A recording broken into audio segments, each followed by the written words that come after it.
Y continúa la controversia respecto al Coneval. De gira por Veracruz, el presidente Andrés Manuel López Obrador acusó a la institución de simular atender la pobreza y señaló que el exsecretario ejecutivo Gonzalo Hernández Licona percibía un salario mayor a los 200,000 pesos mensuales. Este Coneval, un edificio moderno, no conocen ni siquiera las comunidades. Bueno, tan es así que las comunidades no los conocen a ellos. Pues crearon este organismo para medir la pobreza en México. Y como todos los organismos que fueron creando para simular de que atendían la pobreza. A ver, en honor a la verdad, que levanten la mano los que saben qué es el Coneval.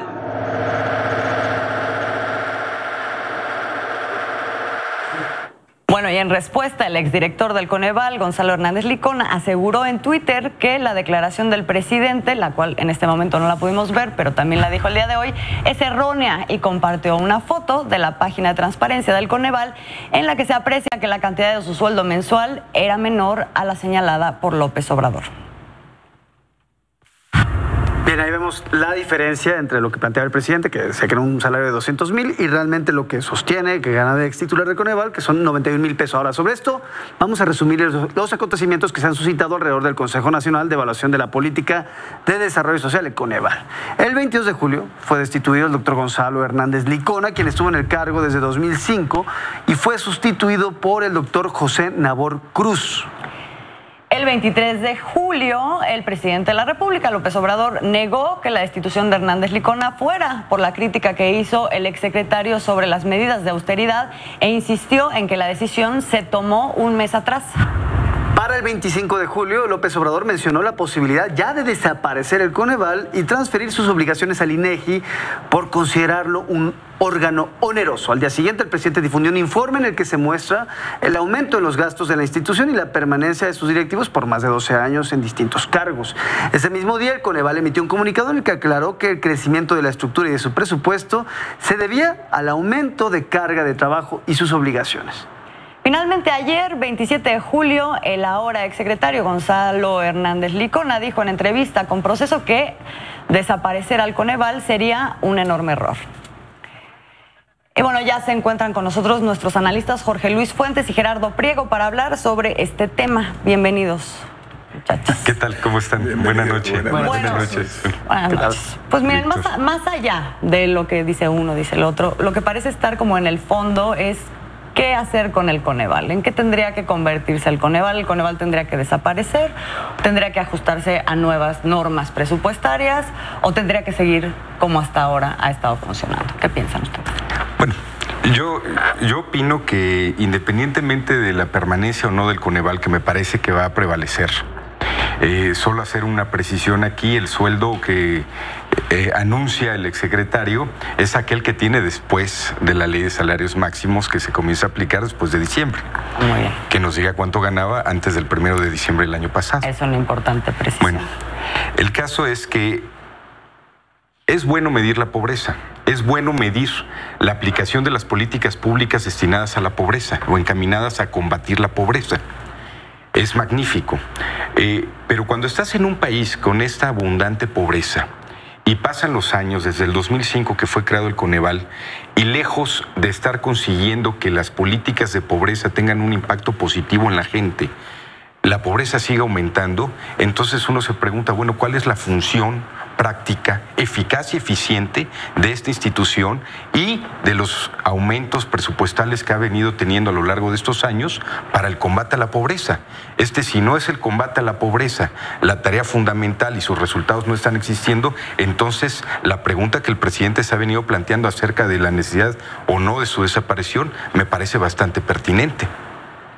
Claro. Bueno, con respecto al Coneval, mire, yo en particular he seguido mucho esta institución porque mi tesis doctoral es corrupción y su relación con la pobreza en México. Es un tema que siempre me ha atraído y debo decir que hasta que nació el Coneval no teníamos la certidumbre nunca de la medición, porque esta institución se dedica a medir y evaluar los programas sociales. Su responsabilidad no es acabar con la pobreza, es evaluar los programas sociales. Entonces ustedes pueden ver los resultados de sus análisis en donde dicen al programa de Prospera lo que le hace falta es hacer esto y esto, hacen recomendaciones, pero evalúan si están funcionando o no, y son bastante críticos. Pero yo coincido en que esto se puede hacer, en que va a prevalecer y en que puede haber muchas correcciones. Por ejemplo, lo de la proporción de gastos que decía el presidente Obrador, si eso es así, bueno, pues hay que cambiar eso, ¿no? En eso coincidimos todos. O sea, creo que el que se pueda hacer más con menos siempre será bienvenido. Entonces, pero que sea una organización independiente, una institución independiente la que evalúe con bastante crudeza, me parece, lo ha hecho en estos años, y tratar de ajustar los programas que sí lleva el gobierno a las sugerencias que hacen los organismos internacionales y organismos como con el Coneval. Pero coincido pues en que si hay que reducir, reduzcámoslo en términos de lo que sobra, pero podamos mantener esa independencia en el análisis. Pero déjenme plantearles aquí algo, porque pareciera que en esto subyace un tema central, que es que al presidente no le gustan los organismos constitucionalmente autónomos, porque estamos hablando de que esto ha pasado con el INE, con el INEE, con el INAI. Es decir, el presidente ha tenido esta tónica de criticar a los organismos que no están bajo su control directo. No es una crítica al organismo per se o a la institución constitucional autónoma per se, sino a su eficacia en el Estado mexicano. Es decir, el Estado mexicano se da un andamiaje para el cual, bueno, tenemos los poderes, ¿no?, los conocidos rusonianos, ejecutivo, legislativo y judicial, y además recientemente suma, esto tiene 20 años, organismos constitucionalmente autónomos. Se le dota de autonomía al Banco Central, se le dota de autonomía al INE, al INEE, recientemente es el más reciente que fue agregado el propio Coneval, pero la dinámica no es que sean autónomos o no lo sean, sino cuál es su eficacia. A ver, el Instituto Nacional de Acceso a la Información Pública y Protección de Datos Personales, que el presidente le llama Instituto de la Transparencia. Si no tenemos transparencia en este país, vivimos en uno de los países más corruptos del planeta y más opacos en el manejo del gasto público, pues entonces, ¿cuál es la función que está cumpliendo este instituto? Esa es la puntualización que el presidente desea hacer cuando hace este tipo de señalamientos hacia los institutos autónomos. Bueno, yo entiendo ese punto de vista y lo respeto. Creo que la otra forma de verlo es precisamente esta propensión del presidente a quedarse solo en la toma de decisiones, a que nadie le estorbe en la toma de decisiones. Entonces, con la Cámara de Diputados, pues le salió muy fácil porque tiene la mayoría, pero esto de los organismos autónomos como que efectivamente le hace mucho ruido, es la otra forma de verlo, repito. Entonces, yo ya lo comenté la vez pasada acá, las agresiones que ha sufrido la Comisión Nacional de Derechos Humanos me parecen inaceptables, o esta insistencia con este tipo de organismos que pueden ser corregidos, pero me parece que la idea es más tratar de deshacerlos, tener el dinero en efectivo y repartirlo a la mano, como ha hecho con muchos programas, ¿no? Esa es la otra forma de verlo. Yo lo que creo es que hay que analizar esas instituciones, coincido en eso, hay que revisarlas, y de acuerdo a lo que está hecho, porque también la Comisión Nacional de Derechos Humanos, recuerden que emite opiniones, con recomendaciones, exactamente lo que hace, en base a autoridad moral, y luego le pasa a la Procuraduría o a la Fiscalía General de la República para que investigue como Ministerio Público el tema. Entonces, si necesitamos corregir en algún lado, yo estoy completamente de acuerdo, corrijamos. A ver, Jorge Luis. Rápido, CNDH. El presidente de la Comisión Nacional de Derechos Humanos, Luis Raúl González, estaba bastante a gusto con el nuevo gobierno hasta el día en que el presidente no asistió a un evento ceremonial absolutamente formal, que no tiene un fundamento legal ni una obligación legal para realizarse con la presencia del presidente. Él está obligado a entregar un informe al Poder Ejecutivo y la representación de este puede ser la propia Secretaría de Gobernación, como sucedió. A partir de ahí nació la molestia del presidente de la Comisión Nacional de Derechos Humanos, pero luego se viene profundizando cuando se va saliendo a la luz que las investigaciones que hizo la comisión pues no fueron exhaustivas. Tú lo relatabas ahorita en la nota acerca del personaje que torturaba en Ayotzinapa. Y eso fue parte de las investigaciones que hizo la Comisión Nacional de Derechos Humanos que no salieron a la luz, que ocultaron. Y eso es bastante grave.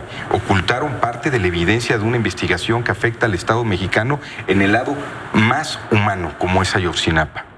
Ahí vamos a tener que dejar este tema porque nos vamos a ir a otro. No me digas, de la Comisión Nacional, un punto nada más. A ver, dale. Mira, es que este tema de no estar presente para escuchar cuál es la situación de los derechos humanos en el país, siendo un país que atropella los derechos humanos todos los días, y además que las referencias son directamente al gobierno, porque como todos sabemos, la Comisión emite recomendaciones contra el gobierno federal. Entonces, bueno, si es a ti al que te van a hacer recomendaciones, lo ideal sería que escucharas la situación de los derechos humanos, ¿no? Pero tuvo muchas otras broncas. Cuando señaló el ataque a las organizaciones de la sociedad civil, tampoco le gustó al presidente de la República. Cuando señaló y recomendó sobre las guarderías, esto que acabó con las guarderías en el país el presidente, pues también eso tampoco le gustó al presidente Obrador. Entonces, afortunadamente, no se han callado, siguen haciendo recomendaciones sobre abusos, y eso me parece que es bien para el país, aunque haya que corregir cosas. Yo en eso, como en todas las instituciones, coincido, ¿no? Cierro el tema. Zongolica. Hoy estuvo el presidente en Zongolica. Sí. ¿Recuerdan a la señora que con un episodio lamentable? ¿Y qué hizo la Comisión Nacional de Derechos Humanos en aquel entonces? Por José Luis Severano se encabezaba, ocultar todo para que el Estado mexicano, en ese entonces encabezado por Felipe Calderón, no tuviera que pagar los costos políticos de ese lamentable hecho. Bueno, pues yo no digo que no hay errores, padre. Donde hay errores hay que corregirlos y hay que señalarlos. Y bueno, las estancias infantiles, las existentes, ahí siguen. Las que no existían, pues esas sí desaparecieron. Es que es un mito eso de que no había niños. Ya se lo reclamaron por todos lados, que hay 50,000 niños que no aparecían. Voy a decir este tema porque vamos a pasar a otro, porque el Banco de Inversión JP Morgan advirtió hace unos días sobre una inevitable recesión técnica en el país. Esta alerta se da luego de que el indicador global de actividad económica de mayo reportó un estancamiento respecto al mes pasado y una caída de 0.3% tasa anual. De acuerdo con el informe, la recesión técnica en México es inevitable, pues los resultados estuvieron por debajo de sus expectativas. Por otro lado, los grupos financieros Banorte y Banco Base, ellos dan el otro lado, dicen que no vendrá una recesión, pero reconocieron que existe una baja en la perspectiva de crecimiento, muy fuerte desaceleración económica para México en 2019. Así que voy y abro la pregunta directamente a los dos, porque este miércoles, ojo, se presentan los resultados del segundo trimestre. 31 de julio. Y podríamos ver si tenemos o no una recesión en el país. ¿Se está manejando bien la economía o hay otros datos? Si tenemos 2 trimestres con un crecimiento a la baja. Sí, sí, es lo que se podría presentar este miércoles. De cualquier economista en el mundo, 2 trimestres a la baja. Exacto, de crecimiento. Entonces yo se los presentaría. ¿Va bien la economía o va mal? Hay quien dice que no es suficiente. Hay un asunto que se llama aquí la interpretación de la realidad a partir de códigos. Los códigos económicos desde hace 30 años fueron definidos con base en una estructura pues macroeconómica, matemática, que no ha cumplido su tarea. Porque si no, no estaríamos viendo actualizaciones acerca de las proyecciones del desempeño de todas las naciones en el mundo. No es la excepción México. Estados Unidos también está haciendo actualizaciones, los países asiáticos la están haciendo, Europa las está haciendo. Y todas la están haciendo a la baja. No estamos aislados en ese fenómeno de desaceleración económica, y menos un país que tiene una codependencia económica de los Estados Unidos, que está sufriendo ahorita un acercamiento también a la recesión. Pero bueno, dejando de lado ese tema, a mí me gustaría hacer una puntualización que hizo el presidente, que es la distinción entre crecimiento y desarrollo. Todos estos valores o códigos económicos apuntan al crecimiento y nosotros estamos apuntando al desarrollo. Esa es una gran diferencia que no se había instaurado en este país hacía 30 años. Gerardo. Bueno, mira, en el tema económico, a mí me parece que hay que considerar de dónde viene el crecimiento. El crecimiento viene por gasto público, por el sector externo, que por cierto está creciendo, nada más que no le es suficiente para jalarnos, el consumo, que ha subido y bajado, y por la inversión. Lo que nos está pegando para crecer como país es la inversión. ¿Por qué no crecemos como inversión? Porque no hay confianza, porque no hay certidumbre, porque hay una incertidumbre sobre lo que va a ocurrir, porque tenemos energúmenos tomando decisiones económicas en este país. Entonces, esto que dijo JP Morgan ayer es lo que leemos todos. O sea, la semana que viene va a estar declarada la recesión técnica en este país y es de otra señal al mundo, otra. Como por ejemplo la de que se juntan los 20 presidentes más importantes del mundo, los que se representan el 85% del PIB mundial, los que representan el 75% del comercio entre países en todo el planeta, los que representan las 2/3 partes de la población, y el presidente de la República no está. Después de toda la incertidumbre, de todos los señalamientos que ha habido internacionales para su llegada a la presidencia. Entonces, no aparecer en el salón de los 20 que deciden sobre ese 85% del comercio nacional fue una estupidez económica en términos de cómo va el país. Y en ese sentido, me parece que es otra de las señales. Se van juntando señales. Hay muchas. La otra, el único que más o menos tenía cierta certidumbre, cierta sensatez, cierta credibilidad en los mercados, renuncia, Carlos Ursúa, y renuncia no porque le duele la cabeza, renuncia diciendo que hay incapacidad, que hay extremismo en la toma de decisiones, que es a lo que le tiene miedo al mundo entero de la inversión. Déjame que termine. El extremismo de la inversión, pero también dice que hay corrupción, conflicto de interés e incapacidad en el manejo de la economía. Ha sido más clara la incertidumbre. Tenemos un minuto. Yo pienso que a Gerardo le hubiera encantado que bajo los viejos códigos políticos el secretario de Hacienda hubiera renunciado por un asunto de enfermedad. Pero en este país donde hay pluralidad, donde las cosas se dirimen abiertamente, pues dijo por qué renunciaba. Pero ahí también difiero contigo, no hay energúmenos tomando decisiones financieras en el país. Pregúntale a JP Morgan y a todos los financieros. Ganamos un gran secretario de Hacienda con Herrera. Aquel que le tapó la boca dos veces el presidente. Perdimos a un técnico económico de la vieja escuela que fracasó, y ganamos a un técnico económico que tiene una clara visión social.